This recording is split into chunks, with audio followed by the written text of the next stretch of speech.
Tuhan. Kita mau tinggikan Tuhan. Biar Tuhan bertahta atas setiap pujian kita di tempat ini.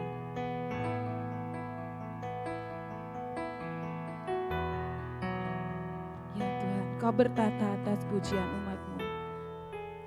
Kau bertahta atas pujian umat-Mu.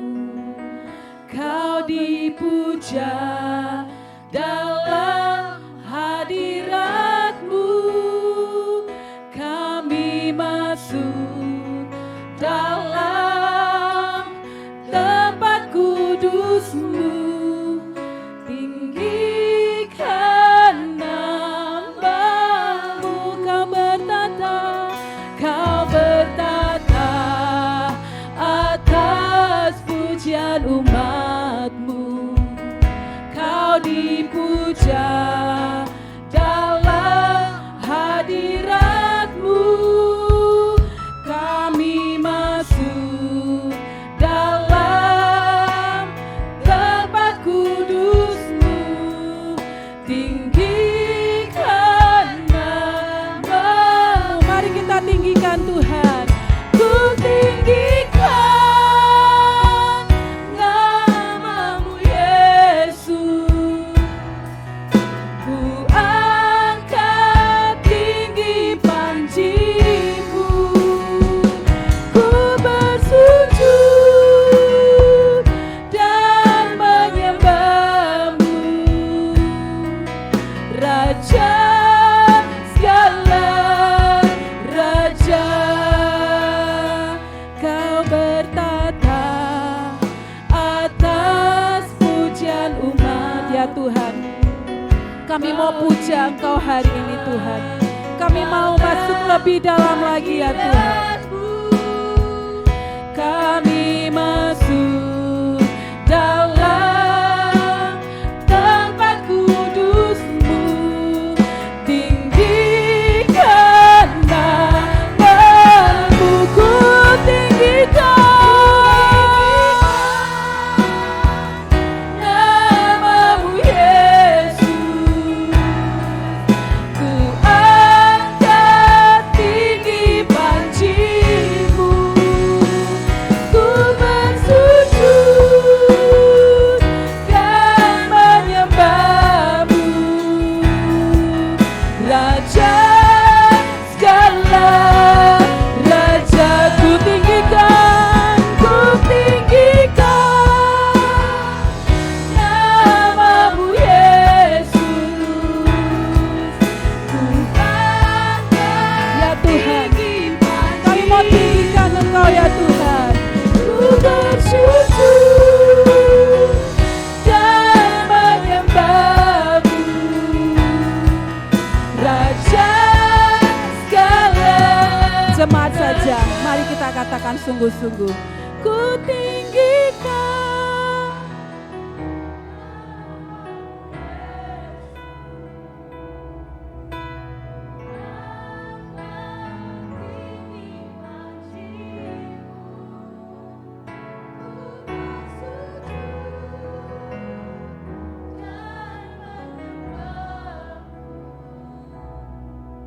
Raja segala raja, katakan ku tinggikan. Mau tinggikan Kau Tuhan, Raja segala raja. Kami mau agungkan Engkau hari ini Tuhan.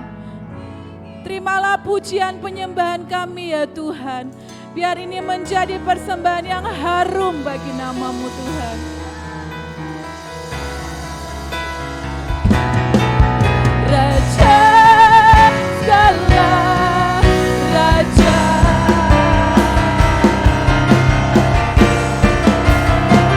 ku tinggikan nama-Mu Yesus. Ku angkat tinggi panji-Mu. Ku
Syaranaya, Kiranamaya Saralaya.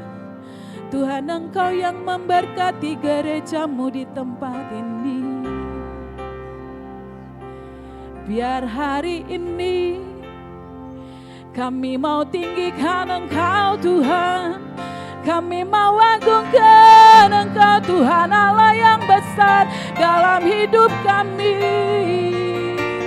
Biar kami yang lemah Engkau kuatkan, biar kami yang sakit Engkau sembuhkan, biar kami yang kekurangan Engkau yang cukupkan dengan berlimpah. Kami mau tinggikan Engkau Raja segala raja, Yesus Kristus Tuhan. Kirana maya saralambaya, karana maya se,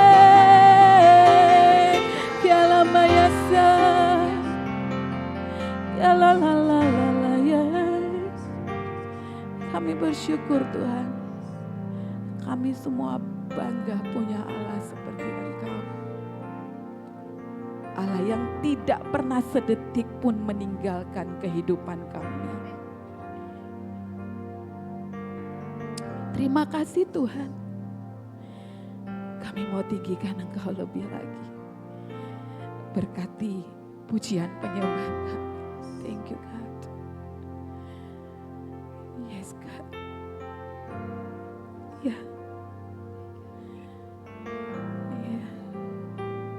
Tuhan akan memberkati gereja ini lebih lagi dari waktu-waktu yang lalu. Iya Tuhan, ini hati kami, ini hidup kami Tuhan. Berikan kami ketaatan Tuhan, berikan kami hati yang taat kepadamu.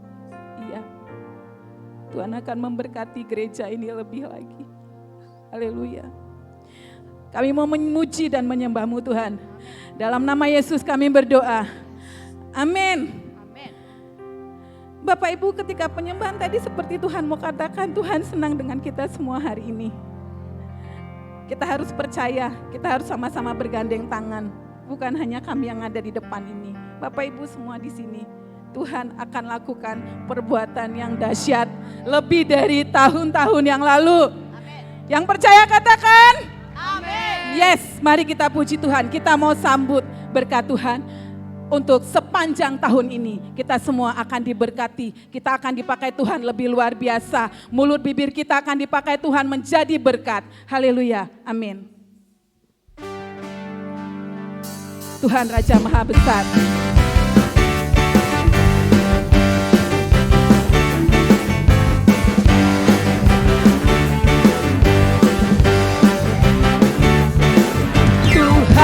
Raja Maha Besar.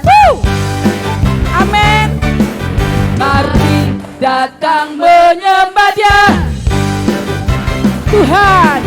Tuhan Raja Maha Besar. Katakan dengan iman. Mari datang menyembah Dia. Dia pencipta dunia ini, yang membentuk kehadirannya datanglah, mari bersyukur padanya. Dengan bersuka bernyanyilah, ya batu keselamatan, pujian Tuhan Raja Maha Besar. Bapak Ibu katakan dengan iman bahwa Tuhan Raja Maha Besar. Tuhan Raja Maha Besar. Mari datang menyembah. Katakan sekali lagi, Tuhan Raja Maha Besar. Tuhan Raja Maha Besar. Mari datang menyembah Dia. Yang pencipta dunia, yang membentuk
Bapak Ibu sekalian. Karena kita bukan punya Tuhan yang receh kalau bahasa anak-anak sekarang. Kita punya Tuhan yang besar, maha besar. Yang percaya katakan amin. Iya. Dan jalan-jalan kebenarannya itu adalah jalan-jalan yang akan menyelamatkan saya dan Bapak Ibu semua. Amin. Amin. Yesus aku jalan kebenaran. Bapak Ibu boleh menari buat Tuhan Yesus.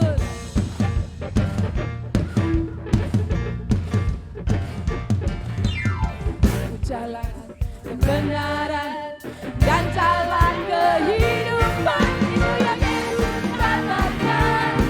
Aku percaya, amin. Di dalam namanya ada keselamatan. Katakan lagi, Yesus jalan kebenaran. Yesus jalan kebenaran dan jalan kehidupan, itu yang Yesus katakan.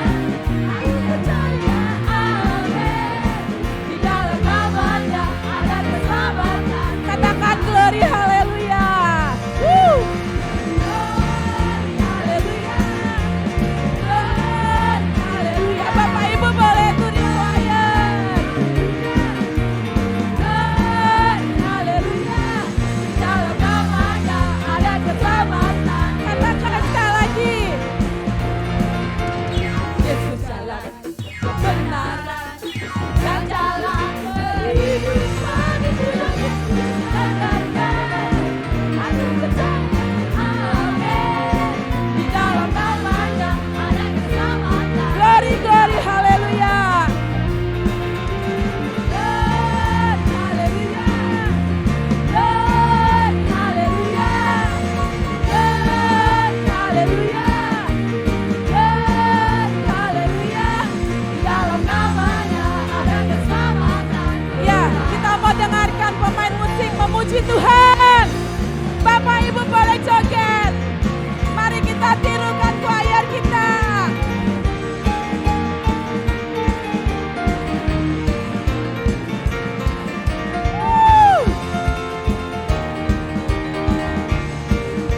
Katakan glory. Glory. Haleluya. Yes. Glory. Bisa lebih keras. Glory. Haleluya. Glory. Haleluya. Di dalam namanya ada keselamatan. Lagi dong, lebih keras lagi, lebih semangat. Glory. Haleluya. Glory. Haleluya. Oh, oh. Glory. Haleluya. Glory, haleluya. Di dalam namanya ada keselamatan. Ya, glory, haleluya lagi yo.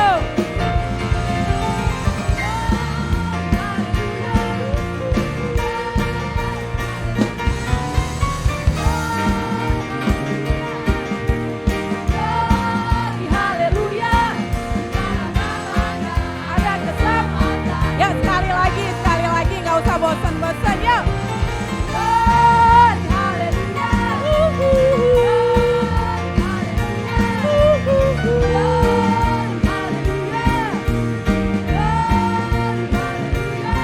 Di dalam namanya ada keselamatan kekal.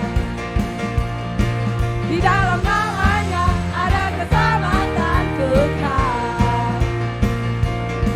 Di dalam namanya ada keselamatan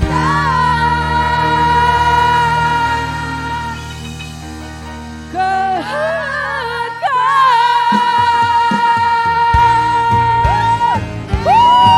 Beri kemuliaan bagi Tuhan Yesus Kristus ya.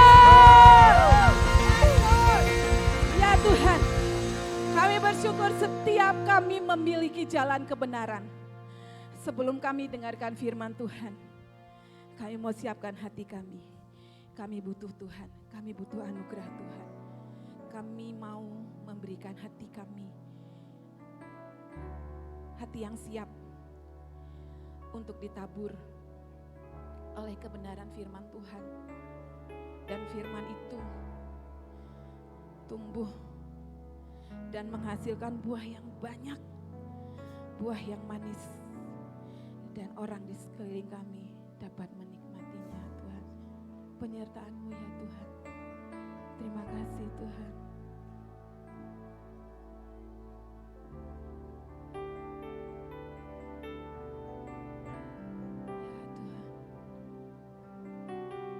Kami membutuhkan penyertaan-Mu senantiasa dalam setiap kehidupan kami. Terima kasih kalau hari-hari yang lalu penyertaan Tuhan luar biasa. Kami percaya kami akan lebih lagi mengalami Engkau Tuhan.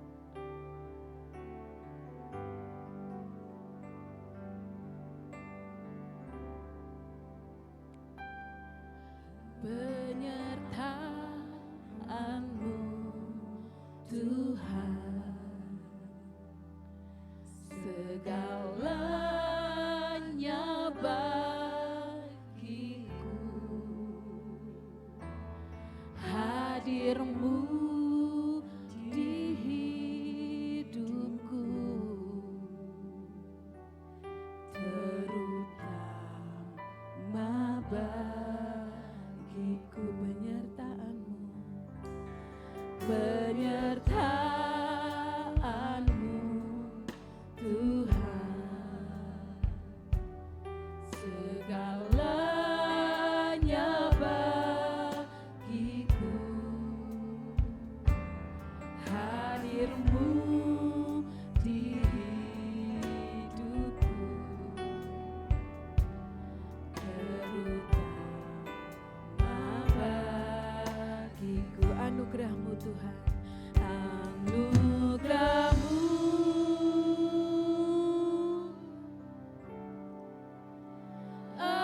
anugerah-Mu, semua karena anugerah-Mu, semua karena anugerah-Mu, bukan karena kekuatanku. Anugerah-Mu, anugerah-Mu,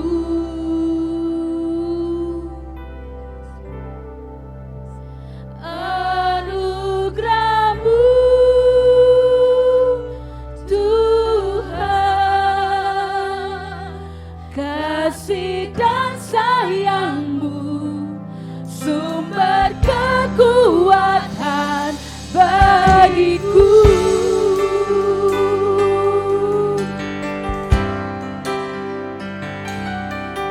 Penyertaan-Mu Tuhan, segalanya bagiku, hadir-Mu di hidupku, terutama anugerah-Mu ya Tuhan. Anugerah-Mu,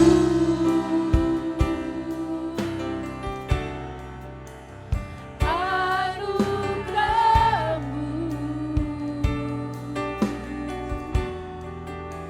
semua karena anugerah-Mu, bukan karena kekuatan kami ya Tuhan, semua karena kebaikan-Mu bagi hidup kami Tuhan.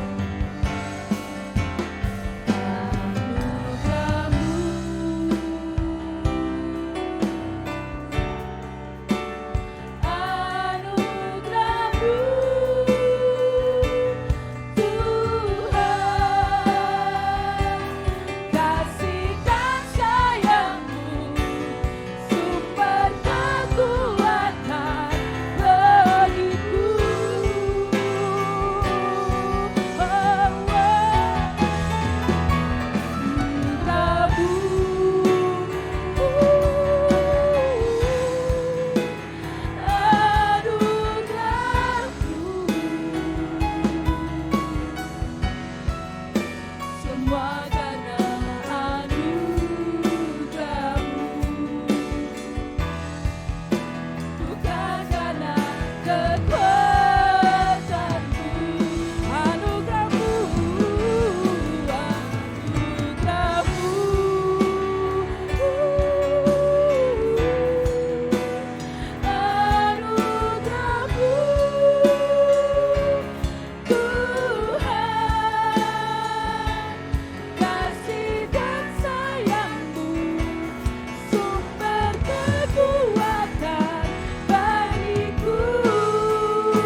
inilah pernyataan umat-Mu ya Tuhan.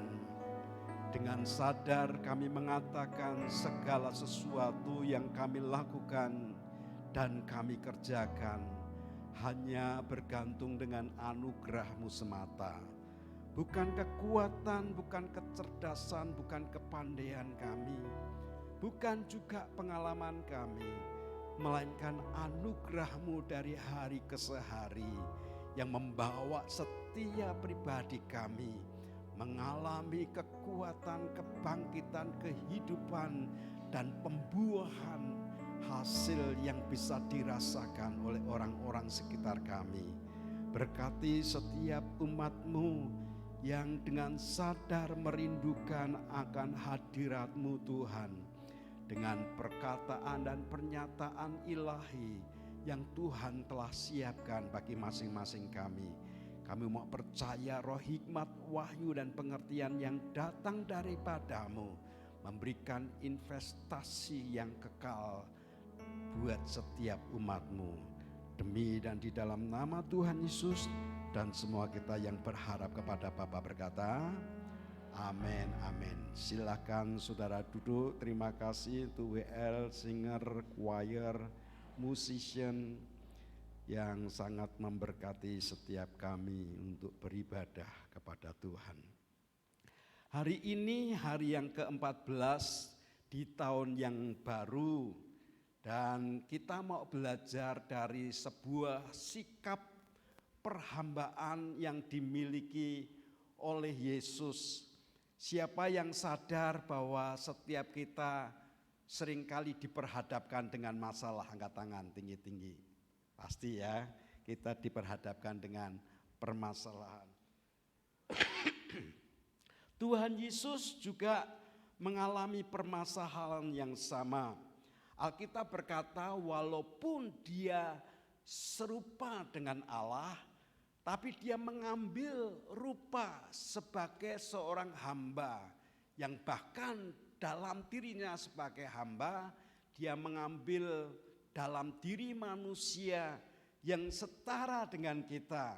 Dalam keadaan sebagai manusianya, diajarkan kepada kita, bahkan dia belajar taat. Dan pembelajaran taatnya itu seperti apa? Sampai di atas kayu salib gitu saudara ya. Dan bahkan dia mati dan bangkit untuk menebus dosa-dosa kita. Dari perkara itu saudara, kita akan belajar sesuatu yang dialami oleh Tuhan sendiri dari kitab Matius pasalnya yang ke-12. Injil Matius pasal yang ke-12, saya ajak Anda sekalian membaca ayatnya yang ke-15. Injil Matius pasalnya yang ke-12, ayatnya yang ke-15. Kalau Anda sudah ketemu katakan amin. Matius pasalnya yang ke-12, ayat yang ke-15, kita baca bersama-sama. 2, 3. Tetapi Yesus mengetahui maksud mereka, lalu menyingkir dari sana. Judul perikopnya di atas di situ disebut Tuhan Yesus sebagai hamba Tuhan. Yesus hamba Tuhan. Kalau Anda perhatikan, Alkitab berkata bahwa Tuhan Yesus mengetahui maksud mereka. Apa maksud mereka? Kalau Anda perhatikan, maksud yang dimaksudkan oleh Tuhan Yesus mengenai mereka adalah orang-orang Farisi. Yang Alkitab berkata, mereka orang-orang Farisi itu bersekongkol untuk membunuh dia oleh karena Tuhan Yesus dianggap sebagai yang merusak tradisi. Kalau Anda perhatikan dari ayatnya yang ke-14 dari Matius pasal yang ke-12 ayatnya yang ke-14 dikatakan di situ orang Farisi yang bersekongkol untuk membunuh dia. Saya bacakan buat saudara. Lalu keluarlah orang-orang Farisi itu dan apa saudara, bersekongkol untuk membunuh dia. Kenapa orang-orang Farisi ini bersekongkol sampai ingin membunuh dia? Apakah Yesus melakukan kejahatan? Apakah Tuhan Yesus melakukan perbuatan-perbuatan dosa? Apakah Tuhan Yesus mungkin melakukan perbuatan kriminal? Kalau Anda baca mulai ayat yang pertama dari Matius pasal yang ke-12, saya bacakan buat saudara, Matius pasal 12 ayat yang pertama. Dikatakan pada waktu itu pada hari Sabat, Yesus berjalan di ladang gandum. Karena lapar, murid-muridnya apa saudara? Memetik bulir gandum dan memakannya. Mungkin seperti kebanyakan kita, kalau kita bukan gandum. Seringkali kita berjalan di pematang padi dan kemudian kadang-kadang padi yang masih muda dicabut itu sengaja. Siapa yang pernah lakukan?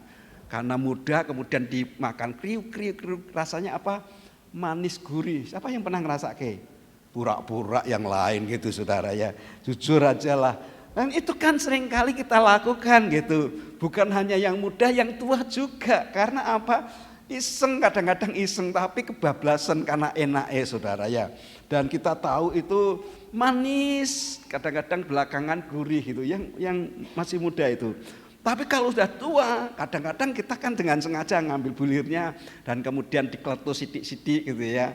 Kemudian apa, gabai dilepeh, berasnya dimakan, gurih-gurih, sedap. Nah, siapa yang pernah lakukan seperti itu? Angkat tangan. Yang lain tidak ngaku, tak apa-apa. Nah, itu yang dikerjakan. Cuma memang ada sebuah tradisi yang dialami, yang memang dalam ketentuan bukan tertulis, tapi memang merupakan sebuah tradisi, namanya tradisi. Kalau pada waktu Sabat mereka nggak boleh melakukan apa-apa. Beberapa saudara yang pernah pergi ke Bali, di mana waktu itu hari Nyepi, tidak ada seorang pun jalan tuh, mobil nggak ada yang jalan, lampu nggak boleh nyala, nggak ada suara kletek-kletek di dapur saudara, nggak boleh. Suasana tenang, teduh, gelap. Bahkan hotel-hotel mewah juga di-off-kan lampunya, nggak boleh. Dan nyenyet banget gitu. Karena itu sebuah tradisi. Dan itu dilakukan oleh orang-orang Yahudi. Tapi dalam keadaan seperti itu, karena dalam kondisi lapar, maka terpaksa. Jangankan pada masa itu, ya saudara, masa kini aja kalau pas puasa kadang-kadang ngumpet-ngumpet gitu ya. Siapa yang pernah puasa? Yang saya pernah puasa sih. Pernah puasa dari zaman dulu sebelum percaya sama Tuhan. Hari-hari setelah percaya kepada Tuhan pun kita berpuasa. Tapi tradisi yang dilakukan orang-orang berpuasa kan diem-diem. Kadang-kadang dari pagi sudah ngumpul ke makanan. Untuk apa? Nunggu makdung gitu, kemudian sudah dimakan. Nah, ini merupakan sesuatu yang memang menjadi sebuah pelanggaran. Sehingga kalau Anda perhatikan beberapa kali dalam tanda kutip murid-murid Tuhan dan Tuhan Yesus melakukan sebuah pelanggaran. Makan akan gandum itu dan kemudian lagi juga ada orang yang sakit, tangannya tidak bisa bergerak, mungkin kalau sekarang ini kayak paralis gitu ya, stroke mungkin ya. Dan kemudian Tuhan tanya, kalau kalian punya binatang dan kemudian kecemplung sumur, kira-kira dibiarkan dulu sampai hari Sabat selesai baru diangkat, atau hari itu juga Anda angkat binatang itu? Mereka langsung sepakat. Buat kami ya kami angkat dulu, ben rak mati kan gitu saudara. Nah, lalu Tuhan Yesus ngikuti akan apa yang mereka aklamasikan, mereka sepakati. Oke, kalau gitu, ini orang lumpuh nih, apa yang bisa saya lakukan? Ya, sudah ulurkan tanganmu dan kemudian ngalami sembuh. Ada orang-orang yang tersinggung, orang-orang Farisi tersinggung, sehingga mereka merasa ini orang kok kurang ajar banget ya, tradisi kita kayak diinjak-injak. Lalu mereka bersekongkol untuk membunuh Yesus gitu. Siapa yang tidak punya masalah hari ini? Ternyata Yesus juga punya masalah, saudara. Tuhan mempunyai masalah, masalahnya juga berat.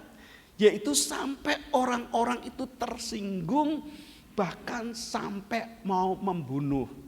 Itu kan tersinggungnya itu terlalu besar gitu ya. Kalau tersinggung sedikit mungkin ora apa-apa lah cah enom gitu ya. Tapi tersinggungnya terlalu besar sampai mereka bersekongkol, mereka berembuk bikin MK, kelompok kecil gitu ya. Dan kemudian mereka berbicara, lalu kemudian mencoba untuk membunuh Tuhan Yesus. Ini masalah besar, masalah yang memang merupakan sesuatu yang kalau kita memandang secara objektif, ya sebagai orang yang bukan dimasuk mazhab mereka, kita berkata ngono wae kok tersinggung gitu. Tapi buat mereka tersinggung banget. Ada kan orang-orang yang tersinggung berat sampai mereka itu melakukan banyak hal sehingga mereka berkompromi untuk menjatuhkan, untuk menggulingkan, untuk menghancurkan, bahkan ujung-ujungnya untuk membunuh, membinasakan. Hati-hati saudara, di mana kita tinggal, di mana kita kumpul. Banyak di antara kita yang mungkin sebagai pegawai baru, karena kita mungkin bisa punya banyak ide dan disukai oleh bos, orang-orang lama bisa tersinggung. Kemudian mereka mulai memperkata-katai perkataan-perkataan yang negatif. Lalu kemudian kita berkata, ini aneh ya, orang-orang ini kenapa sih? Mereka kok pada ngerumpi seperti itu, setiap kali saya jalan kok mukanya enggak enak gitu. Pernah ngalami seperti itu. Karena apa? Orang-orang sekitar kita tersinggung. Merasa bahwa mereka ini orang baru kok kemelinti banget. Orang baru kok kemayu, orang baru kok cari muka dan sebagainya. Kadang-kadang bahkan kata-katanya kotor. Orang baru tapi penjilat gitu saudara. Pernah ngalami seperti itu. Beberapa teman mereka mengambil keputusan untuk keluar tuh. Kenapa? Lingkungan pekerjaannya enggak enak. Karena teman-temannya itu mereka itu pada ngerumping, ngomongin kita dan sebagainya. Enggak tahan. Karena diomongin saudara. Digrenengin gitu. Nah, apa yang dilakukan oleh Tuhan Yesus pada saat ngadepi masalah seperti ini? Lihat bersama-sama sebuah respon yang dilakukan oleh Tuhan. Kalau boleh saya katakan, bukan soal benar atau salah. Yang penting adalah responnya bagaimana. Katakan bukan soal benar atau salah, tapi respon kita. Katakan 2, 3, bukan soal benar atau salah, tapi respon kita. Kadang-kadang kita di posisi benar, bisa berespon salah, sehingga kita salah. Atau bahkan kita salah, responnya tambah salah, repot saudara. Nah Tuhan Yesus ini dalam posisi benar, dan responnya seperti apa? Kalau kita lihat di dalam ayatnya yang kedua, ayatnya yang ke-16, dari Matius pasal yang ke-12 dikatakan, saya bacakan buat saudara. Ia dengan keras melarang mereka memberitahukan siapa dia. Pada saat dia melakukan pekerjaan-pekerjaan di mana orang-orang yang sakit mengalami kesembuhan, orang-orang lumpuh berjalan, orang-orang bisu berkata-kata, orang-orang tuli mendengar, mujizat-mujizat luar biasa. Mungkin dia mulai usia 31 atau 32, mujizat semakin dinyatakan di tengah-tengah pelayanannya dan banyak orang tidak suka karena mereka tidak bisa melakukan. Biasanya kalau orang itu tersinggung, orang itu iri hati, orang itu ngomongin itu, karena mungkin mereka tidak bisa melakukan seperti yang Anda lakukan. Yesus melakukan sesuatu yang sangat berbeda. Mungkin orang-orang Farisi, Saduki itu pintar ngajar, tapi tidak melakukan firman. Tapi Yesus bisa ngajar tapi melakukan firman, sehingga buah kehidupannya itu tampak. Banyak orang mengalami mujizat dalam hidup mereka. Banyak orang mengalami perubahan dalam hidup mereka melalui pengajaran-pengajaran yang disampaikan oleh Tuhan Yesus. Sementara orang trembling, ngomel dan sebagainya, Tuhan tahu maksud mereka. Tapi apa yang dia lakukan, dia kerjakan aja terus. Tetap aja dia melakukan perbuatan-perbuatan ajaib. Dia tidak mau berhenti. Banyak orang mulai menahan diri tatkala ada orang-orang lain tersinggung. Kalau Anda berlaku benar, melakukan sesuatu yang benar, yang Anda yakini bahwa itu adalah kebenaran, kenapa Anda harus berhenti? Lakukan saja, karena banyak orang diberkati oleh karena pelayananmu. Banyak orang diberkati oleh karena pekerjaanmu. Bahkan bosmu mungkin acungkan jempol-jempolnya dan berkata, ini orang baru tapi terobosan-terobosannya luar biasa. Anda mungkin berpikir bahwa bos Anda tidak tahu, tapi bos Anda lebih tahu. Orang yang duduk di tempat yang lebih tinggi biasanya lebih tahu orang-orang sekitarnya. Oh, orang ini iri hati, oh orang ini jengkel, oh orang ini cemburu, orang ini sedang ngerumpi ngomongin orang ini. Kelihatan semuanya, saudara. Dan pembelajaran yang kita lakukan melalui apa yang dilakukan oleh Yesus, tatkala dia mengerjakan perbuatan-perbuatan yang menyukakan hati Tuhan, ya dia lakukan terus. Dia nggak peduli kata orang. Yang penting aku menyukakan akan Tuhanku. Yang penting aku mengerjakan dalam kebenaran. Tapi dalam kebijaksanaannya, setiap orang yang diberkati mengalami mujizat, dia berkata, tolong ya, jangan cerita ke siapa-siapa. Kalau kamu mengalami seperti itu, tolong ya, jangan cerita ke siapa-siapa. Kalau Anda bisa memberkati orang lain, tolong ya, berkat ini hanya untuk kamu. Jangan cerita kepada siapa-siapa. Kalau Anda didorong oleh Tuhan untuk memberkati orang dengan memberkati secara finansial, Anda memberkati orang itu sebab Anda tahu ini orang ini butuh banget dan Anda mengerjakannya. Anda berkata, tolong ya, jangan bilang siapa-siapa. Semakin Anda berkata jangan bilang siapa-siapa, kira-kira orang itu bilang ke siapa-siapa enggak? Mereka berkata, ini loh Bapak ini baik, kawan. Baik kenapa? Ya tadi tuh aku diberkati, aku pas butuh, pas diberkati itu. Wah memang kok orang ini pas-pasan, pas mau memberkati saya. Biasanya kalau disuruh diem malah orang tuh cerita-cerita.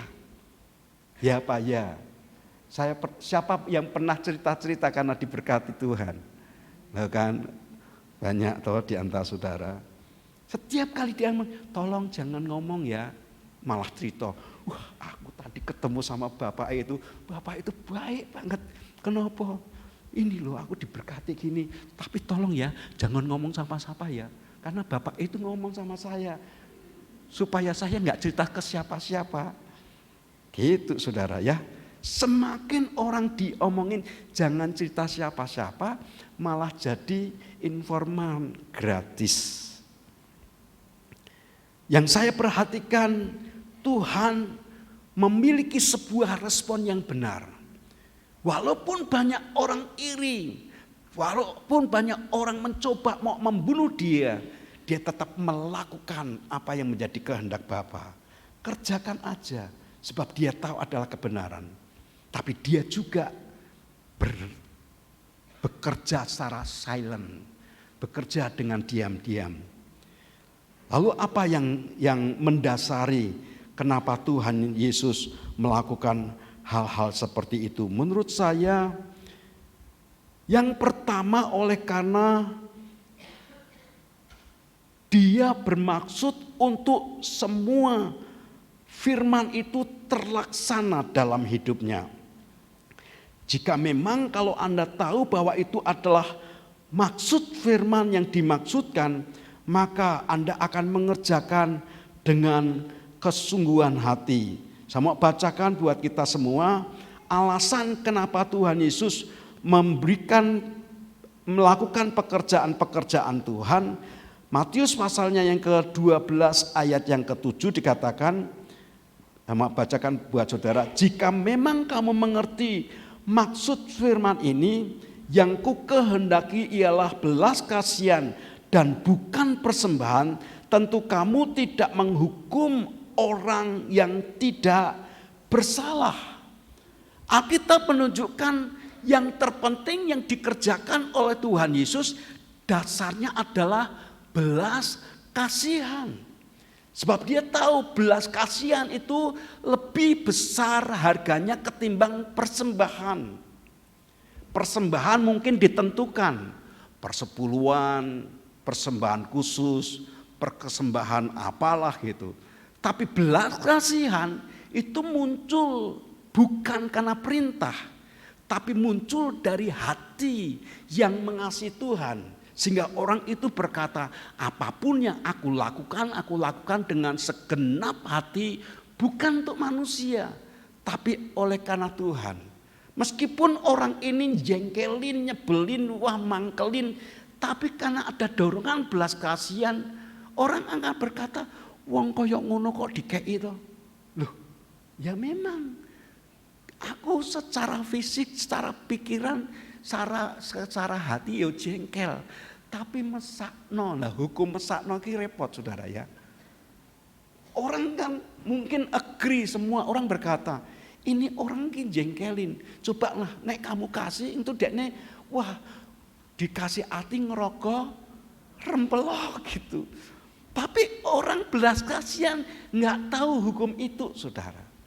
Dia mengerjakan sebab dia tahu ini bukan kekuatan dia, bukan karena pikiran dia, tapi karena belas kasihan Tuhan. Yang saya percaya kenapa Anda dan saya sebagai orang yang dosanya mengerikan tetap dikasih oleh Tuhan. Itu kasih walaupun kamu gini, walaupun begitu, enggak masalah, aku ngasih kamu dengan kasih yang kekal. Bukankah itu dasar dari yang dilakukan oleh Tuhan? Kenapa dia tetap melakukan? Istilah orang, ini orang kok ngeyelannya, sudah dikasih tahu itu tradisi enggak boleh, dari turunan ke turunan, dari moyang ke nenek moyang enggak boleh melakukan itu. Tapi kok ini orang ngeyelan? Bukan soal ngeyel atau tidak, karena belas kasihan itu lebih besar rohnya daripada roh ngeyelan. Itu nggak bisa ditahan itu. Coba Anda tahan, langsung hati saudara akan merasa bersalah. Sampai Anda mengerjakannya, begitu Anda mengerjakannya rasanya plong gitu, seger badannya. Iya ya. Aku mengerjakan ini kok bisa ya, hatiku dengan sukacita, hatiku kok gembira, hatiku kok damai sejahtera. Kenapa? Karena belas kasihan lebih dari korban apapun. Yang kedua saya mau bacakan buat saudara ayatnya yang ketujuh. Kenapa Yesus tetap melakukannya dan sepertinya menerobos hari Sabat. Alkitab mengatakan kepada kita, di dalam Matius pasalnya yang ke-12 ayat yang ke-8, Alkitab berkata, karena anak manusia adalah Tuhan atas hari Sabat, berkuasa atas hari-hari Sabat yang ada. Karena dia berkuasa ya suka-suka dia. Anda seringkali nyanyikan kan, suka-sukamu Tuhan, suka-sukamu Tuhan, suka-sukamu Tuhan. Suka-suka Tuhan. Dia punya otoritas kok. Misalnya kalau saya seorang bos, ada orang yang bekerja dari jam 5, saya janjian sama dia, nanti kamu kerja sampai jam 4, mau enggak tak kasih uang 50.000. Dia berkata, ya Pak, daripada saya nganggur, lebih baik aku tetap kerjalah. Jam 5 sampai jam 4, 50.000 enggak masalah Pak. Kemudian saya ketemu dengan orang yang kedua, jam 10 sampai jam 4 mau enggak tak kasih uang 50.000. Dia berkata, mau Pak, daripada saya enggak bekerja, lebih baik saya bekerja. Lalu tanpa sepengetahuan mereka, ada orang yang sedang nganggur, orang ini butuh. Kalau dikasih gitu tok, rasanya kok tidak menghargai. Diberikan kesempatan dari jam 2 sampai jam 4, mau enggak kerja sama saya? Jam 2 sampai jam 4, 50.000. Mau Pak. Sepakat ya, oke. Nah bosnya ini adalah ketemu sama orang yang bekerja jam 2 sampai jam 4 dulu. Dikasih, nih janjianku sama kamu tak kasih 50.000. Kemudian dia seneng karena terima uang. Diceritakan sama 2 temannya, aku dikasih uang 50.000 sesuai dengan kesepakatan bos kita itu baik. Kesepakatan yang dilakukan itu dikerjakan. Lalu 2 orang yang lain, wah dia berpikir, wah saya kerja jam 10 pasti dikasih lebih dari 50.000. Karena dia jam 2 sampai jam 4 aja 50.000. Dikasih sama bosnya 50.000. Ngedumel enggak saudara? Hatinya, loh piye to ki bosnya katanya dia jam 2 sampai jam 4 50.000. Padahal bosnya hanya melakukan kita agreementnya ya. Kamu jam berapa sampai jam berapa kerja tak kasih 50.000. Lalu orang yang kedua ini cerita sama orang yang pertama. Wah, aku ketemu bos tadi, dia melakukan sesuatu agreement, tapi enggak cocok. Kenapa? Itu teman kita yang jam 2 sampai jam 4, 50.000. Aku jam 10 sampai jam 4, 50.000. Coba kamu jam 5 sampai jam 4, kamu digaji berapa? Ketemu sama bosnya ngasih uang gaji 50.000 juga. Tambah jengkel enggak kira-kira orang yang kerja jam 5? Lah nopo kok jengkel nopo? Loh kan sesuai dengan perjanjian kan? Atau bosnya itu bohong? Enggak kan? Kan kita sudah janjian jam 5 sampai jam 4 50.000, jam 10 sampai jam 4 50.000, jam 2 sampai jam 4 50.000, masing-masing kan sesuai dengan perjanjian. Kadang-kadang kan kita tidak mengerti akan hal itu. Sudah senior bekerja sebegitu lama, berkatnya kok enggak mumbul-mumbul gitu ya. Belum dikasih ragi mungkin. Sehingga pancet aja saudara. Tuhan itu adalah Tuhan atas hari Sabat. Suka-suka Dia. Yang dilihat oleh setiap pribadi oleh Tuhan adalah bagaimana respon hati kita. Kalau kita respon benar dan berkata terima kasih Pak, Anda sudah melakukan sebuah perjanjian dan aku terima sesuai dengan perjanjian. Mungkin bosnya berkata, wah kasihan ya, kok tadi orang tak kasih berkat segitu, Kak tambahlah, ini bonusnya gitu. Gak pernah mikir, tapi sudah bersungut-sungut dulu ya, sudah dilupakan oleh Tuhan. Yang saya lihat alasan kenapa Tuhan tetap melakukannya, karena memang yang pertama yang Tuhan ajarkan kepada kita tadi adalah karena belas kasihan melebihi persembahan. Yang kedua, Dia adalah Tuhan atas hari Sabat. Yang ketiga, saya berkata manusia lebih berharga daripada makhluk ciptaan apapun. Kalau Anda perhatikan nanti di rumah baca ayat yang ke-12 sampai dengan ayat yang ke-13, Tuhan itu menghargai ciptaannya. Yang Alkitab berkata Anda dan saya diciptakan serupa segambar dengan Dia sendiri. Dia sedia lakukan apapun juga. Bahkan Alkitab berkata, Yesus ini harus tinggal di surga sampai pemulihan segala sesuatu. Dia nunggu loh saudara. pemulihan yang dikerjakan oleh Tuhan pada gerejanya. Dia rindu umat tebusannya ini akan menjadi serupa dengan rancangan yang telah Tuhan persiapkan. Ada beberapa langkah yang harus Anda dan saya perhatikan. Pada saat Tuhan melakukan dengan respon yang benar, langkah-langkah yang Anda dan saya perhatikan di dalam ayat yang berikutnya dikatakan di sini. Ayat yang ke-17 dari Matius pasal yang ke-12. Alkitab berkata, supaya genaplah firman yang disampaikan oleh Nabi Yesaya. Apa yang dikerjakannya, langkah-langkah yang dilakukannya, respon yang dikerjakannya adalah sesuai enggak dengan perkataan firman-Nya. Yang saya berharap setiap kita terus baca firman, temukan akan ayat-ayat yang berbicara mengenai pribadi manusia, yang dimana yang dikatakan tadi bahwa belas kasihan itu melebihi dari persembahan. Kita lihat walaupun seperti itu, ada hukum yang berikutnya adalah Tuhan di atas Tuhan atas waktu, Tuhan atas hari Sabat. Dia sanggup melakukan, mengerjakan, melampaui akan hukum-hukum yang dunia nyatakan. Dan kemudian yang terakhir di mana Tuhan ingin bekerja dan tetap dia bekerja oleh karena manusia itu sangat dihargai oleh Tuhan sendiri. Kalau itu manusia dalam kondisi apapun, Anda bisa teriak kepada Yesus. Tuhan Yesus, sebagaimana hatimu untuk memulihkan akan umatmu. Hari ini aku ketemu dengan orang yang aku terdorong oleh belas kasihan. Tolonglah dia supaya dia tidak mengalami apa yang dia alami hari ini. Pulihkan dia.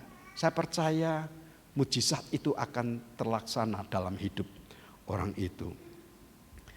Ada tujuan mengapa Tuhan itu melarang orang-orang yang mendapatkan akan mujizat untuk supaya mereka tidak bercerita kepada orang lain.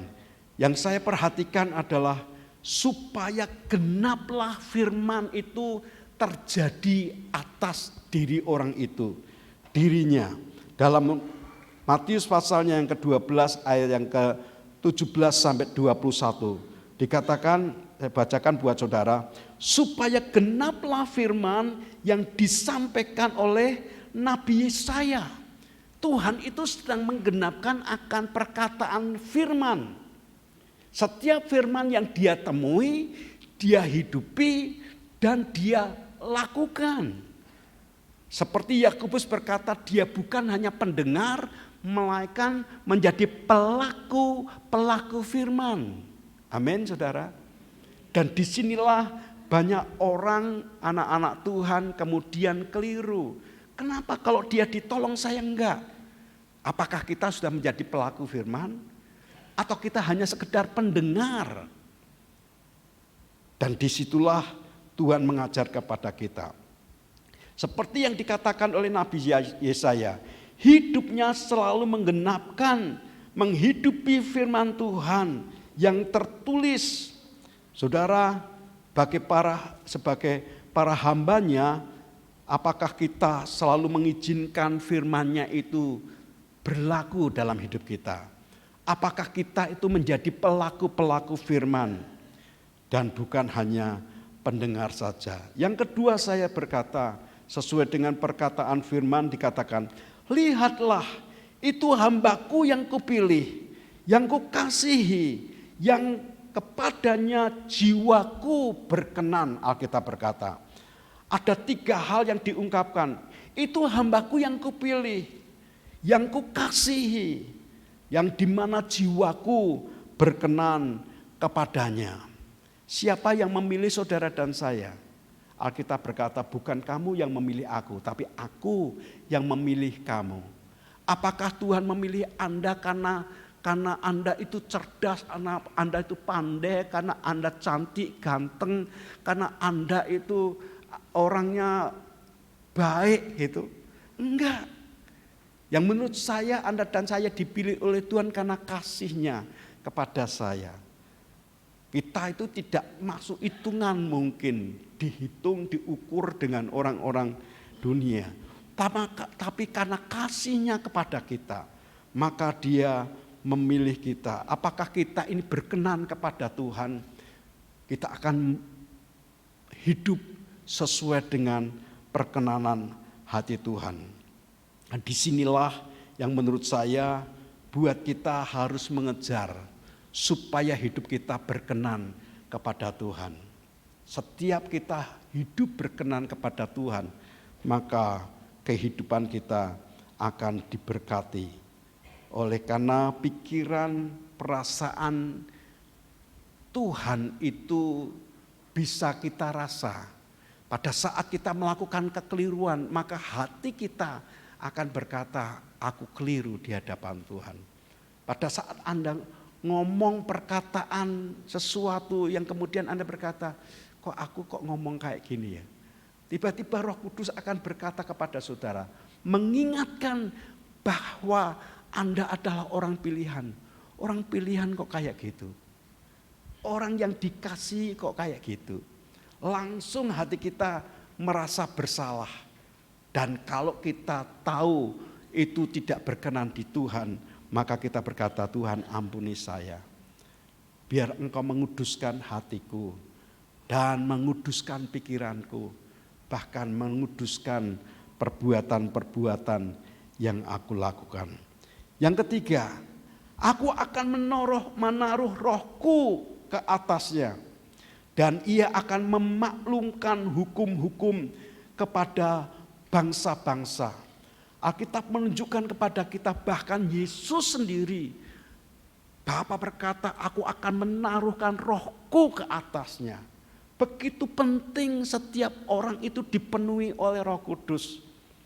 Karena oleh roh itu, maka orang itu akan memaklumkan hukum bagi bangsa-bangsa. Apa yang dimaksudkan memaklumkan hukum? Ada hukum-hukum yang tertentu yang mungkin kadang-kadang tidak dimengerti oleh orang-orang sekitarnya. Tapi pada saat dikerjakan dalam hikmat Tuhan, maka orang itu akan terkesima dan berkata, kok iso yo? Hal yang sederhana seperti ini menjadi sesuatu yang mulia. Sebagai contoh nih, saya enggak berhenti cerita tentang apa yang dialami oleh teman saya. Buat orang kebanyakan, cacing itu pertama-tama gilani, betul enggak? Yang kedua, orang kebanyakan berkata selain gilani, mambu. Sehingga orang nyingkir dari cacing itu. Yang ketiga ya enggak diurus. Karena sudah gilani, mambu dan kemudian ditinggalkan. Tapi buat orang yang dia sedang mengalami disprit, cari Tuhan dengan sungguh-sungguh, ngelihat cacing langsung dia ngelihat dolar, saudara. Kan beda, saudara. Dan begitu dia ngelihat dolar, dia tumbuhkan cacing itu. Sampai dia memperanak-pinakkan cacing. Di kampungnya itu, wah, memang dia suruh orang-orang sekampungnya pelihara cacing. Dia siap untuk jual. Sampai hari ini dibutuhkan berton-ton cacing setiap hari. Ngomong sama sebelahnya, kowe ngerti cacing enggak? Itu laku, saudara. Dan banyakan kita sebenarnya ngerti cacing itu buat obat apa? Nah, Anda ngerti toh? Itu obat kadang-kadang tinggal dibuka, direbus, kemudian diminum airnya. Sehingga menjadi obat. Walaupun sudah ngerti, mau melakukan enggak? Anda akan berkata, gila nih Pak, jijik, tapi nek wis jadi kapsul, langsung ditelen. Betul apa betul? Hal yang sederhana, saudara. Saya sedang kerjakan ini, Anda boleh masuk di sekretariat. Saya kumpulkan tuh kulit-kulit kulit-kulit buah, dan kemudian saya masukkan campur pakai gula aren gitu. Dan kemudian tak tunggu 90 hari, itu bisa buat bersihkan karang gigi, saudara. Bisa nyemprot untuk obat segala macam. Teman saya itu melentung sininya itu, kemudian disemprot itu langsung kempes. Berapa banyak orang tahu itu sampah. Tapi koreng-koreng itu disemprot sampai itu kering sembuh, saudara. Bu Fanya pernah praktek tapi tidak lakukan lagi ya Bu ya. Praktek, saudara. Itu mambune seger banget. Pertama-tama itu mambune ra enak. Tapi kalau sudah 90 hari dibuka, pengennya minum, saudara. Kenapa? Ada banyak orang tahu tapi nggak mengerjakannya. Biasanya enggan melakukannya. Memaklumkan hukum. Sehingga orang-orang kan melihat dan kemudian terkesima. Wah, mau ngono tok. Ya mau ngono tok, wis bukan bawa ATM, amati, tiru, langsung apa? M-nya modifikasi. Bikin wadai bagus sidik, jual, laku. Siapa yang nggak bisa melakukan? Sebenarnya semua orang bisa lakukan, tapi enggan, kan gitu, saudara.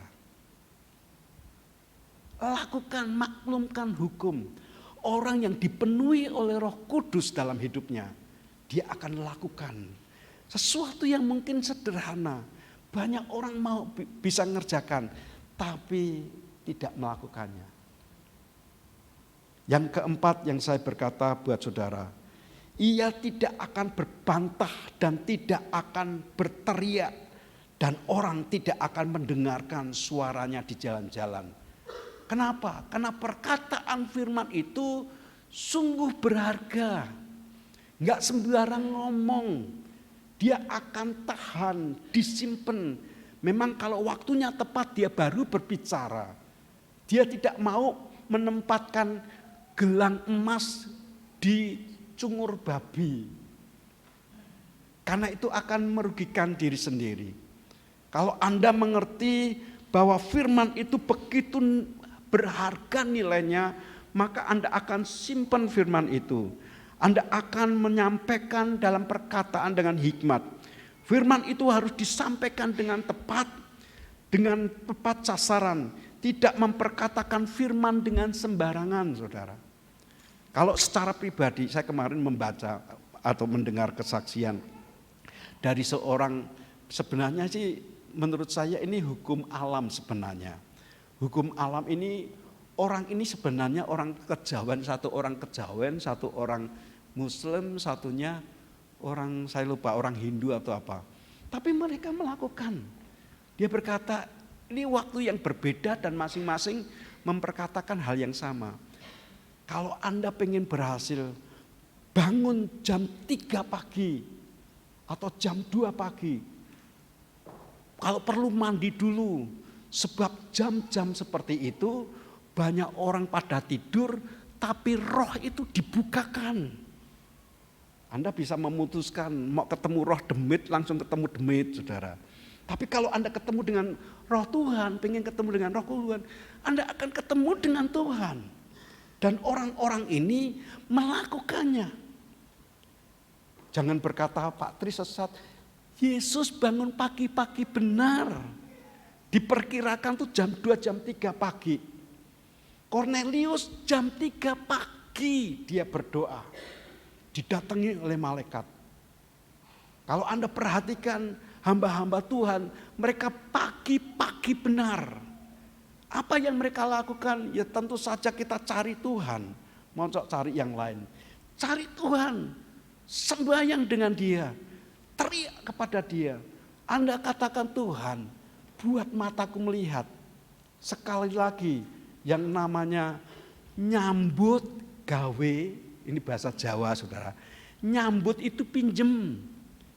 Gawe itu agawe, pekerjaan. Jadi kalau Anda dapat pekerjaan itu sambutan, pinjeman. Sehingga menghasilkan sesuatu. Katakan nyambut gawe. Nyambut itu pinjem. gawe itu agawe, pekerjaan. Jadi kalau Anda tidak dapat pekerjaan, datang kepada Tuhan, Sang punya pekerjaan. Dia bisa meng-create sesuatu, menciptakan sesuatu. Saya mau percaya sebenarnya tidak ada seorang anak Tuhan yang mengalami kekurangan. Persis apa yang Alkitab katakan. Orang benar tidak akan pernah dibiarkan anak cucunya meminta-minta roti. Mereka akan senantiasa diberkati supaya menjadi saluran berkat. Karena Anda ketemu dengan Tuhan, Sang Pencipta segalanya. Dia melakukan jauh lebih daripada yang kita harapkan. Banyak orang di antara kita itu mengulang sesuatu yang salah. Misalnya apa? Kita semua kan tumbuh dari lahir gitu ya. 0 sampai 5 tahun ya memang dia punya masalah. Masalahnya apa? Lapar, apa teriak gitu. Mama, makan, minum gitu kan gitu. Masalahnya gitu. Usia 5 sampai usia 11 tahun dia belajar mandiri. Biasanya hubungan dengan gurunya lebih daripada orang tuanya. Orang tuanya ngomong begini-begini, langsung dia akan berkata, tapi bu guru bilang seperti ini, betul enggak? Sehingga orang tuanya susah untuk ngeyel. Kalau sudah berkata, bu guru bilang begini, langsung orang tuanya, ya wis lah manut bu guru, kan gitu. Usia 11 sampai 19 tahun ini yang dikerjakan oleh teman-teman analis, mereka itu harus diajak ngobrol. Karena ide-ide baru, mereka punya keinginan-keinginan, kerinduan-kerinduan yang baru. Dan seringkali di usia 11 tahun sampai 19 tahun, itu salah mengerti terus sama orang tuanya. Selalu arguing, karena dia punya keinginan, orang tuanya punya keinginan. Sehingga keinginan orang tuanya ditolak karena tidak sesuai dengan pikiran dia, terjadi keributan.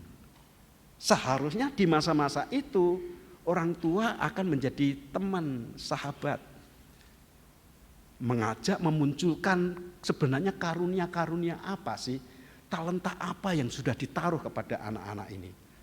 Di usia itu sebenarnya mereka sudah mulai memikirkan, wah orang tuaku bekerja, apa yang bisa aku lakukan? Orang yang sehat mereka mulai memikirkan, waduh kasihan ya orang tuaku. Saya share tentang Michael Jordan kepada saudara-saudara.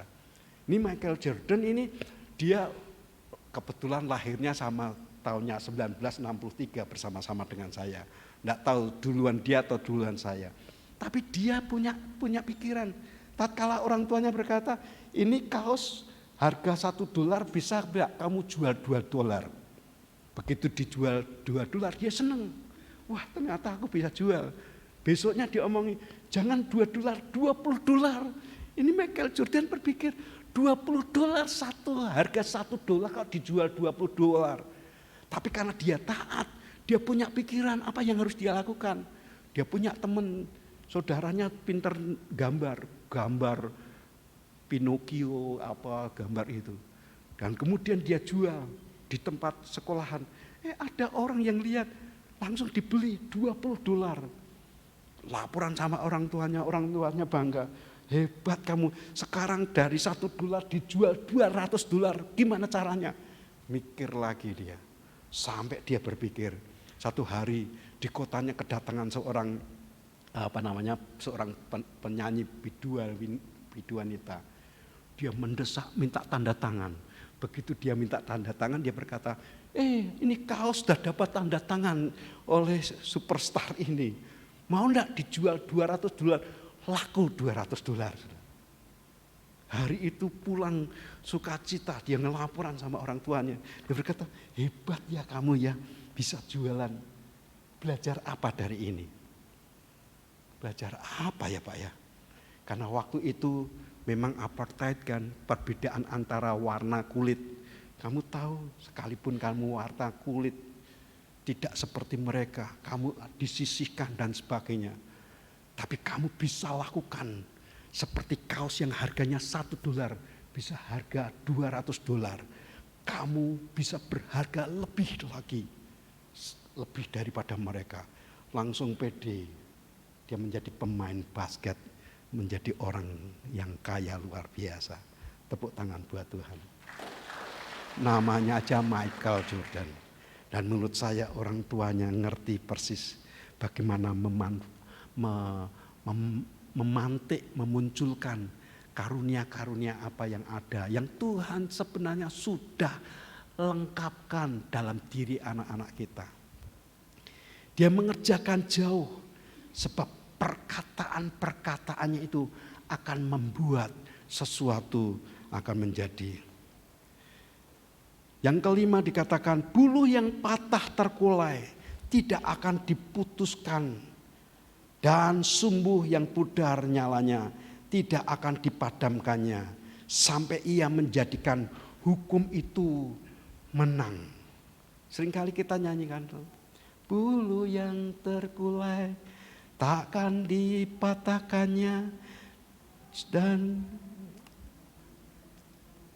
sungguh lebih berharga bulu yang telah pudar, takkan dipadamkannya, jadikan indah untuk kemuliaannya. Saudara, tahukah ada bulu-bulu yang terkulai, bahkan sumbu yang pudar nyalanya? Kalau kita diurapi oleh Roh Kudus, maka kita enggan menyentuh dan mematahkannya. Kita akan bangun dia, kuatkan dia, motivasi dia, supaya dia menemukan jati diri. Saya kemarin dengar, saya belum share kepada saudara, mendengar apa yang disampaikan oleh Pak Bambang Nursena mengenai sebuah kegerakan keturunan Nuh yang melakukan hukum-hukum Nuh. Ada 70 hukum yang kemudian oleh orang-orang Yahudi diterjemahkan 613 hukum. Itu bangsa Nuh. Mereka bertanya-tanya sampai hari ini, apakah kita ini keturunan bangsa Nuh? Yang mana? Sem, Ham, dan Yafet. Apakah kita keturunan Sem, keturunan Ham, keturunan Yafet? Karena bumi sudah dihancurkan dan Tuhan memberikan sebuah tanda di atas langit dengan pelangi. Tuhan tidak akan menghancurkan bumi dengan air bah lagi. Tuhan mau menyadarkan kepada kita ada hukum-hukum yang dibagikan, yang harus dihidupi oleh orang-orang percaya. Dia mengungkapkan itu terjadi sekitar 1700 sebelum Masehi, sebelum saudara, jauh sebelum Yesus ada. 1700 sebelum Masehi itu diungkapkan dan kemudian dihidupi oleh keturunan Musa, ditambahi lagi dengan hukum-hukum Musa, dan kemudian terus menerus sampai diungkapkan sekitar 1007 sebelum Masehi untuk dinyatakan kembali sebelum Sanhedrin memerintah di Yerusalem. Dan kemudian dinyatakan, yang lihat ini sejarah yang begitu membuktikan, yang kemudian seringkali dilupakan oleh anak-anak Tuhan. Saya berharap saya bisa membagikan kepada saudara. Orang yang lemah dikuatkan, bulu yang patah tidak akan dipatahkannya, dibalut kembali. Sumbu yang pudar nyalanya dikembalikan, disulat kembali, dinyalakan kembali. Bukannya menjatuhkan dan menghancurkan, sampai orang itu hidup dalam kemenangan.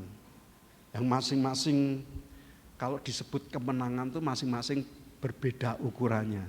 Buat orang tertentu seperti Noela, kemenangannya adalah tatkala dia bangkit berdiri dan berjalan, bisa berlari. Kita ngelihat lucu, nggak nyadarin dulu aku pernah seperti dia. Begitu jatuh jungkel, bangkitkan lagi. Kemenangannya masing-masing. Kalau dia bisa makan satu piring habis, kita berkata hebat kamu. Yang lain berkata cuma kudu aja. Kamu pernah ngalami seperti itu, susah payahnya. Masing-masing mengalami pertumbuhan. Dan dalam pertumbuhan itu yang saya percaya harus menjadi pembelajaran buat kita. Saya seringkali ngomong sama anak saya, sebenarnya usia seperti kamu, usia produktif, bisa menghasilkan uang sendiri. Untuk apa? Banyak di antara kita itu telat, benar enggak? Siapa di antara saudara yang menikah setelah umur 25 tahun? 25 tahun. Artinya dari usia lulus sarjana 22 tahun atau 23 tahun, baru bekerja 3 atau 4 tahun. Nah, kerja 2 atau 3, 4 tahun kira-kira dapat apa? Kalau Anda tidak dapat pundi-pundi tinggalan orang tuamu, itu 3 tahun itu untuk apa? Baru buat sabun sendiri, buat minum sendiri, buat makan sendiri, baru mikir punya motor sendiri itu. Dan motornya kredit biasanya. Ya apa ya? Kan gitu saudara. Kemudian apa yang terjadi? Udah nikah, setahun berikutnya punya anak, nggeh-nggehan gitu. Kenapa? Mikir masih bayar cicilan motor biasanya 3 tahun, ya apa ya? Kalau 2 tahun boleh, enggak apa-apa sih, enggak salah. Kemudian mikir, pengen punya rumah, betul enggak? Punya rumah dan kemudian nyicil lagi sampai mencicil terus. Ya kan? Biasanya untuk cicilan rumah 15 sampai 17 tahun, kadang-kadang 20 tahun, ya enggak? Kan seperti itu toh, nyicil meneh. Belum lagi nanti punya anak lagi. Suaminya di PHK, ribut karena ekonomi, kemudian padu, memutuskan cerai atau enggak. Kan gitu saudara. Di usia-usia situ, belum sampai 30 tahun saudara, sudah nggel-nggelan, sudah mongkel-mongkelan, sudah jengkel-jengkelan, nek tidur belakangnya bongkong-bongkongan. Pak Tri kok tahu? Lah ngalami saudara. Tapi bersyukurnya saya enggak pernah yang namanya nyicil motor, nyicil mobil, nyicil rumah. Karena berkat Tuhan. Siapa yang mau diberkati seperti saya? Ya jadilah seperti saya saudara. Anak saya tak suruh jadi seperti saya, enggak mau. Ayo lanjutkan pekerjaan papa. Enggak mau saudara. Tapi saya doakan terus, kuat-kuatan doa saudara. Ya kan gitu. Yang kecil berkata, kakak aja. Yang kakak, adik saja. Kakak, adik. Mbuh karbus. Yang penting aku doakan. Kan gitu saudara. Tinggalnya di mana? Ya di pastori. Ya memang ini bukan hak milik, tapi hak pakai kan. Mau pakai sampai kapan? Ya terserah saya, suka saya, kan gitu. Bendahara tidak boleh marah-marah, apalagi suami bendahara. Harus dukung gitu saudara ya kan. Loh ini kan anugerah kan saudara. Ya perkara gajine piro ya ora usah pengen tahu. Pokoknya 31 hari naik 30 hari. Syukur-syukur kadang-kadang 28 hari. Bahkan setiap hari saudara, ya kan Anda enggak ngerti. Kan gitu. Itu yang terjadi. Cuma enggak ada orang terpanggil mau jadi hamba Tuhan kan gitu. Boro-boro Anda, saya juga enggak punya panggilan jadi hamba Tuhan. Tapi tiba-tiba dibawa ke situ, yang enggak nolak toh saudara. Kalau rasanya sekarang, dulu saya berkata, ya Tuhan mau jadi hamba Tuhan aja lah. Kalau dari dulu tuh, rasanya sekarang itu. Saya enggak nyesel tuh jadi hamba Tuhan. Dan kalau saya dipanggil jadi, diizinkan mati, hidup lagi gitu saudara. Suruh milih jadi hamba Tuhan, mau jadi hamba setan, ya hamba Tuhan saudara. Kenapa hamba setan? Karena banyak orang tuh yang usaha-usaha selalu mengklaim dirinya hamba setan. Karena masih cipuat, bohong, wah badi bilang rak badi gitu saudara, ya kan. Kadang-kadang ngapus-ngapusi, bener nggak Nyo? Kadang-kadang ngapusi juga ya Nyo ya. Nah dia kan kepentingan bosnya. Apa yang saya ingin sampaikan kepada saudara, Tuhan yang mengurapi kita harus melakukan pemakluman hukum. Kadang-kadang hukum dunia itu, hukum gravitasi bumi nggak berlaku lagi. Kadang-kadang seperti itu. Orang berkata, orang yang tidak bekerja, tidak makan, hukumnya kayak gitu. Lah saya makan terus. Kan gitu. Ngalami. Yang saya percaya mesti dihidupi karena kita sesuai dengan perkataan Tuhan. Dan padanyalah bangsa-bangsa berharap. Apa yang diharapkan? Orang-orang itu akan mengharap kehadiran pembawa damai. Mereka dinanti-nantikan. Saudara, bentar lagi saya akan pergi kelompok kumpulan Mbah Gumun. Jadi Mbah Gumun itu apa itu? Mbah Buyut dari ibu saya. Jadi saya punya mbah lagi, mbah apa itu. Pokoknya kumpulan seperti itu. Nanti jam 12 kami kumpul untuk apa? Natalan. Pasti notolan juga lah. Natalan itu pasti ada notolannya gitu. Tapi yang saya mau sampaikan kepada saudara adalah mereka menanti-nantikan. Ada suara yang disampaikan. Menantikan firman. Dan setiap mereka punya masalah selalu kontak untuk ngobrol dan kemudian menceritakan, minta masukan, minta advice. Sebenarnya podo-podo menungso kan, sumber hidupnya dari mana? Dari Alkitab. Kok ora baca Alkitab dhewe? Kan Tuhane podo, kok ora sembahyang dhewe? Dan kadang-kadang kan seperti itu. Tuhan merindukan supaya setiap kita menjadi pelaku-pelaku firman, bukan hanya pendengar saja. Memaklumkan sebuah hukum. Oleh karena apa? Pada saat kita menghidupi akan perkataan-perkataan firman, Roh Kudus yang akan mengurapi, yang membuka jalan, sebab Dia the master of breakthrough, yang membuka jalan, dan pada saat tidak ada jalan, Dia mengerjakan jauh lebih dari apa yang kita harapkan. Amin. Hari ini kita belajar dari Yesus Kristus sebagai seorang hamba Tuhan. Punya masalah sama, punya masalah. Hanya Dia memutuskan untuk tidak berbuat dosa. Karena Dia mengizinkan perkataan firman itu terjadi atas hidupnya.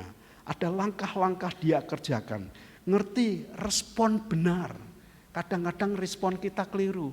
Walaupun kita benar, begitu disinggung marah saudara. Dan disitulah kemudian kita keliru, kita salah. Kalau kita mengerti kita ada dalam kebenaran, respon kita harus benar. Dengan bijak kita akan memberikan pengertian dan menunjukkan kebijaksanaan yang Tuhan taruh dalam hidup kita. Yang kemudian Tuhan mengajarkan kepada kita untuk setiap kita mengizinkan perkataan-perkataan firman-Nya itu jadi daging atas hidup kita. Kalau ada masalah cari firman, temukan firman itu. Dan kemudian firman itu jadikan sebuah kehidupan dalam kehidupan kita. Niscaya kita akan diberkati. Amin. Mari kita akan bangkit berdiri menyambut firman dengan pujian, jadikanku alatmu. Sebuah nyanyian yang seringkali dinyanyikan oleh seorang hamba Tuhan, Robert dan Lea.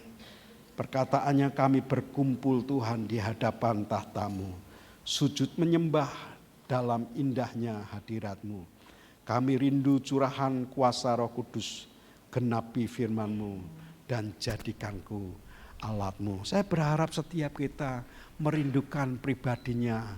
Kalau perlu bangun pagi-pagi, jam 2, jam 3 pagi, sementara orang pada tidur, Anda bangun dan kemudian teriak kepada surga, Tuhan, aku perlu Engkau, aku butuh Engkau, aku rindu hadirat-Mu, aku rindu perkataan firman-Mu, aku rindu pribadi-Mu yang mengubah hidupku. Kami berkumpul Tuhan di hadapan tahta-Mu, sujud menyembah dalam indahnya hadirat-Mu.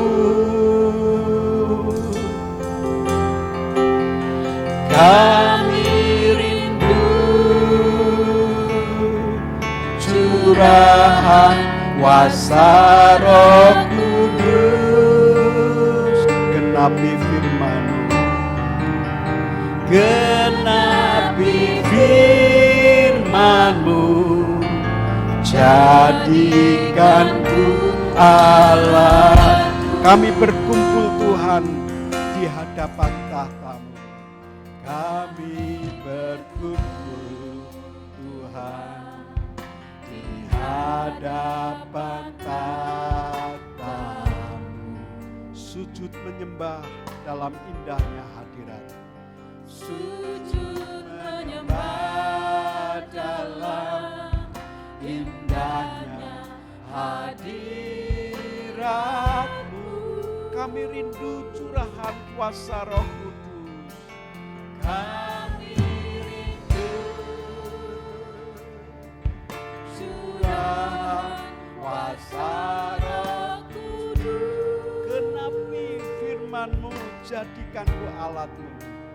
Genapi firman-Mu, jadikanku alat. Biar belas kasih-Mu Bapa, haleluya. Biar belas kasihan-Mu Bapa penuhi hati kami. Curahkan kuasa Roh Kudus, curahkan kuasa Roh Kudus, api kemuliaan membakar hati yang rindu, membakar hati yang rindu untuk melayani-Mu sampai seluruh negeri ini, sampai seluruh bumi ini dipenuhi hati kemuliaan. Biar belas kasih-Mu Bapa penuhi hati kami.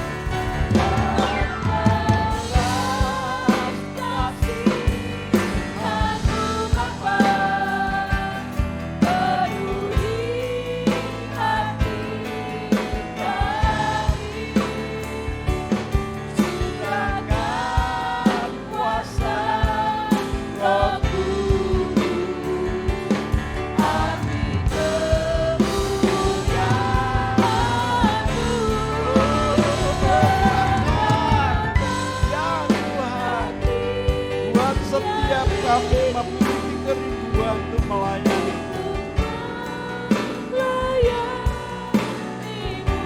Ya. Sampai seluruh negeri ini, sampai seluruh bumi ini dipenuhi api kemuliaan-Mu. Saudara, saya merasa ada beberapa orang yang berkata dalam hatinya, rasanya aku sudah lakukan banyak hal, tapi hidupku kok begini-begini saja. Bahkan seringkali orang merendahkan dan tidak mempedulikan aku. Engkau merasa seperti ada tertekan dalam jiwamu. Di hari yang ke-14 ini, izinkan Tuhan menyelesaikan hidupmu. Kalau engkau mengalami beban berat, sampai engkau merasa bahwa apa yang kau lakukan seperti sia-sia, saya mau katakan kepada saudara, apa yang engkau lakukan di dalam Tuhan tidak pernah sia-sia, saudara. Engkau sedang menanti, orang yang menunggu akan sebuah hasil itu memang beratnya luar biasa. Orang yang menunggu itu rasanya lama luar biasa. Tapi sesungguhnya Tuhan sudah menampung dan ngerti hatimu persis. Kalau engkau orangnya, engkau boleh angkat tangan. Tuhan, aku begitu berterima kasih, terima kasih, terima kasih, terima kasih, terima kasih, terima kasih. Saudara tahu engkau terlalu beban berat, engkau merasa tertuduh, engkau merasa kok aku seperti enggak rohani lagi. Hidupku kok sepertinya kering luar biasa. Bapa, engkau melihat tangan-tangan yang diangkat di hadapan-Mu Tuhan. Biarlah hari ini engkau cabut perasaan-perasaan bersalah, perasaan-perasaan tertuduh, perasaan-perasaan yang mengganggu dalam pertumbuhan anak-anak-Mu ini. Sampai akar-akarnya engkau cabut dalam nama Tuhan Yesus. Engkau bakar dengan api-Mu Tuhan, engkau bakar dengan api-Mu. Engkau hadir Roh Kudus-Mu yang memberikan perubahan dalam kehidupan anak-anak-Mu ini. Syandakara, berdoa saudara, berdoa. Syandakara ralapata karalapa, minta kararalapa syidikata kararalapata karalapa syidikataka, minta karala prolopo sekianta kararalapa ralapa syataka, yo horeka syatakara la prolopo sekiata kara, minta karala prolopo sekiata karalapa syatakara la paralapa syataka, syendere karalapa taka. Oh raka syata karalapa syata karalapa syata karalapa syataka, menta haya karalapa sekiata karalapa syoko, menta karalapa syata karalapa sekiata karalapa, de karalapa syoko dia karalapa syata karalapa. Kami katakan di dalam nama Yesus, semua perasaan terbantu dicabut sampai akar-akarnya. Di dalam nama Tuhan Yesus, semua penuduh engkau tidak boleh menuduh lagi. Engkau pendusta, berhenti pekerjaanmu. Tuhan yang telah memilih setiap anak-anak ini, Dia adalah orang pilihan. Bagaimanapun keadaannya, orang ini telah dipilih yang dihargai oleh Tuhan. Api akan menyala kembali, bulu akan kuat kembali di dalam nama Tuhan Yesus. Di dalam nama Tuhan Yesus, di dalam nama Tuhan Yesus. Horeka syanta karalapa syekataka, menta karalapa syakaralapa syatakaralapa, horeka syanta karalapa syekata. Berikan roh belas kasih-Mu, berikan roh belas kasih-Mu Tuhan. Berikan roh belas kasih-Mu, berikan roh belas kasih-Mu dalam ketaatan mengerjakannya di dalam nama Tuhan Yesus. Di dalam nama Tuhan Yesus, di dalam nama Tuhan Yesus, haleluya. Biar belas kasih Bapa penuhi hati kami. Biar belas kasih Bapa penuhi hati kami. Curahkan kuasa Roh Kudus, amin kemuliaan-Mu, menambahkan hati yang rindu untuk melayani-Mu sampai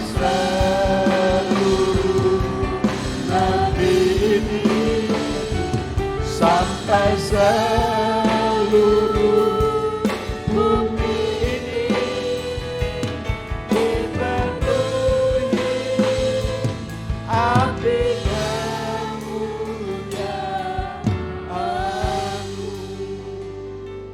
Bapa, Engkau melihat setiap hati umat-Mu yang paling dalam.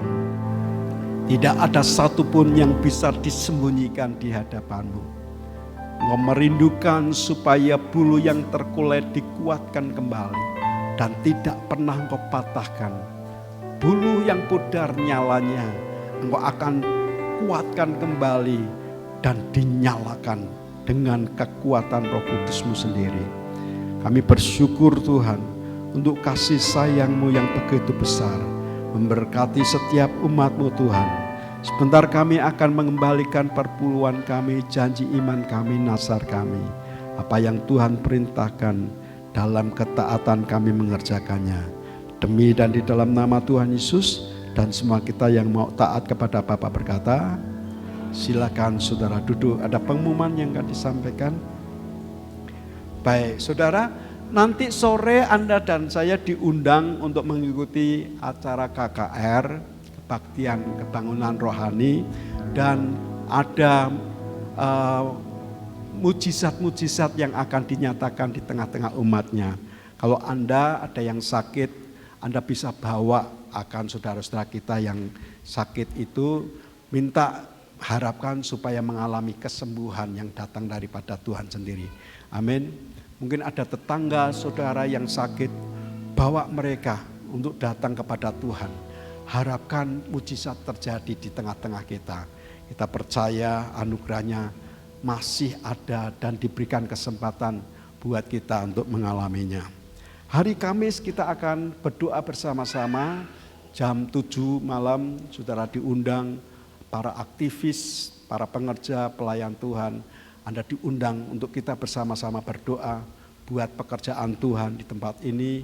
Dan kita akan dukung negeri kita yang pada tanggal 14 Februari akan ada pesta demokrasi. Kita akan doakan bersama-sama. Anda yang sudah punya hak pilih, jangan izinkan hak pilih saudara dibeli siapapun. Ya, lakukan yang terbaik sesuai dengan hati nurani yang Tuhan telah taruh dalam hidupmu. Supaya pilihan yang kita lakukan itu sesuai dengan kehendak Allah sendiri. Baik, kita akan bawa persembahan kita di hadapan Tuhan.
Kita bangkit berdiri bersama-sama yang berkorban untuk diriku, kau terus kasih menyelamatkanku.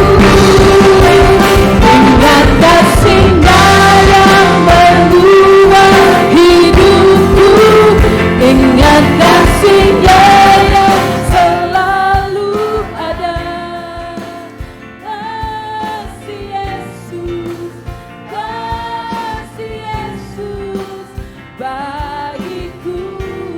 yang berdoa bersama-sama.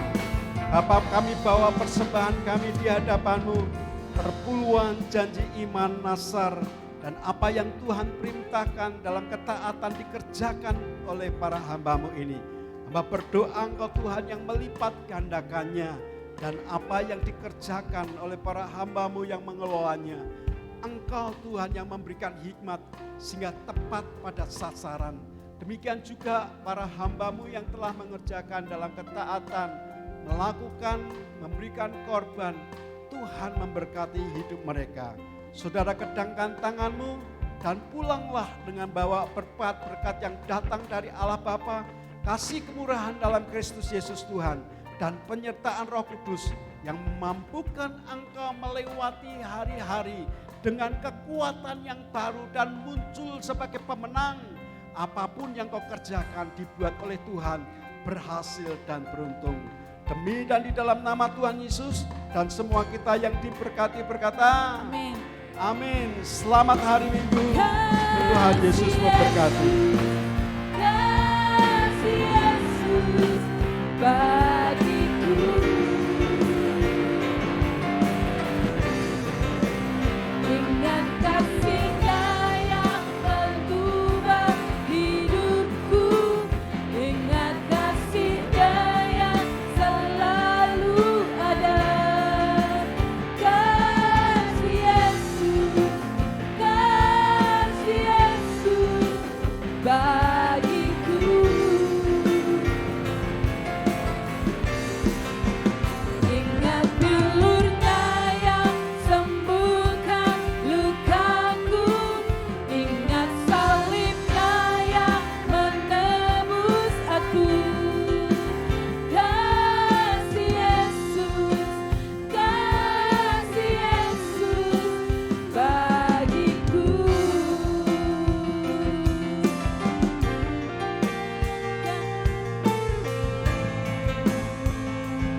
yang